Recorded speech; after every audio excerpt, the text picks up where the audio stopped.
ജിദ്ദയിൽ ശൈത്യകാലത്തിന് തുടക്കമായതോടെ സ്കൂളുകളുടെ പ്രവർത്തന സമയത്തിൽ മാറ്റം വരുത്തി. ജിദ്ദ ജനറൽ അഡ്മിനിസ്ട്രേഷൻ ഓഫ് എഡ്യൂക്കേഷന്റേതാണ് തീരുമാനം. ജിദ്ദ ഗവർണറേറ്റിലെ സ്കൂളുകൾക്കാണ് സമയമാറ്റം ബാധകമാവുക.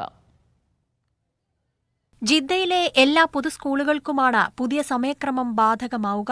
വിദ്യാഭ്യാസ വകുപ്പിന്റെ പുതിയ ഉത്തരവ് പ്രകാരം ശീതകാലത്ത് സ്കൂളുകളുടെ പ്രവൃത്തി സമയത്തിനാണ് ക്രമീകരണം കൊണ്ടുവരുന്നത്. വിദ്യാർത്ഥികൾക്കും അധ്യാപകർക്കും സൌകര്യപ്രദമായ രൂപത്തിലാണ് പുതിയ ക്രമീകരണം. 2ാം സെമസ്റ്റർ ആരംഭിക്കുന്ന വേളയിലാണ് പുതിയ സമയമാറ്റം നടപ്പിലാക്കുന്നത്. രാവിലെ പ്രവർത്തിക്കുന്ന സ്കൂളുകൾ 7:15-നും സായാഹ്ന സ്കൂളുകൾ 12:45-നുമാണ് പ്രവൃത്തി സമയം ആരംഭിക്കുക.